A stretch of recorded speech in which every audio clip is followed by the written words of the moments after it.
ಮಜ್ಜಿ ಮಸಾಲ ಎಂತ ಅಡಿಗೆಯ ರುಚಿಯಾಗೋ ರಹಸ್ಯವು 20 ರೂಪಾಯಿ. ಗುಟ್ಕಾ ನಿಷೇಧ ವಿರುದ್ಧ ಅಡಿಕೆ ಬೆಳೆಗಾರರ ಜೊತೆ ಬಿಜೆಪಿ ಹೋರಾಟವನ್ನ ಮಾಡ್ತಾ ಇದೆ.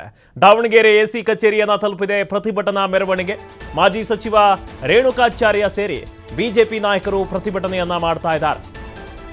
ಗುಟ್ಕಾ ನಿಷೇಧದ ವಿರುದ್ಧ ಅಡಿಕೆ ಬೆಳೆಗಾರರು ಪ್ರತಿಭಟನೆಯನ್ನ ಮಾಡ್ತಾ ಇದ್ದಾರೆ. ಅದಕ್ಕೆ ಬಿಜೆಪಿ ಸಾಥನ್ನ ಕೊಟ್ಟಿರೋದು.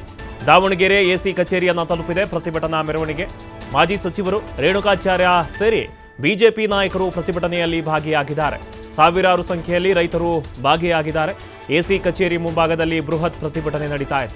ಸರ್ಕಾರದ ವಿರುದ್ಧ ಘೋಷಣೆಯನ್ನ ಕೂಗಿ ಆಕ್ರೋಶವನ್ನ ಹೊರಹಾಕ್ತಾ ಇದ್ದಾರೆ.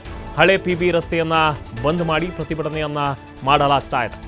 ಗುಟ್ಕಾ ನಿಷೇಧವನ್ನ ಮಾಡ್ತೀವಿ ಅಂತ ಸರ್ಕಾರ ಹೇಳಿದೆ. ಸೊ ಅದಕ್ಕೆ ಅಡಿಕೆ ಬೆಳೆಗಾರರು ಆಕ್ರೋಶವನ್ನ ಹೊರಹಾಕ್ತಾ ಇದ್ದಾರೆ. ಇದಕ್ಕೆ ಬಿಜೆಪಿ ಕೂಡ ಸಪೋರ್ಟ್ ಅನ್ನ ಮಾಡ್ತಾ ಇದೆ. ಮಾಜಿ ಸಚಿವರು ರೇಣುಕಾಚಾರ್ಯ ಅವರು ಕೂಡ ಈ ಒಂದು ಪ್ರತಿಭಟನೆಗೆ ಸಾಥನ್ನ ಕೊಟ್ಟಿದ್ದಾರೆ. ಸಾವಿರಾರು ಸಂಖ್ಯೆಯಲ್ಲಿ ರೈತರು ಕೂಡ ಭಾಗಿಯಾಗಿದ್ದಾರೆ. ದೃಶ್ಯದಲ್ಲಿ ನೀವು ಕೂಡ ಗಮನಿಸ್ತಾ ಇರಬಹುದು. ಎಸಿ ಕಚೇರಿಯ ಮುಂಭಾಗದಲ್ಲಿ ಬೃಹತ್ ಪ್ರತಿಭಟನೆ ನಡೀತಾ ಇದೆ. ಸರ್ಕಾರದ ವಿರುದ್ಧ ಘೋಷಣೆಯನ್ನ ಕೂಗಿ ಆಕ್ರೋಶವನ್ನ ಹೊರ ಹಾಕ್ತಾ ಇದ್ದಾರೆ. ಇನ್ನು ಇದು ಹಳೆ ಪಿಬಿ ರಸ್ತೆ, ಅದನ್ನ ಬಂದ್ ಮಾಡಿ ಪ್ರತಿಭಟನೆಯನ್ನ ಮಾಡಲಾಗ್ತಾ ಇದೆ.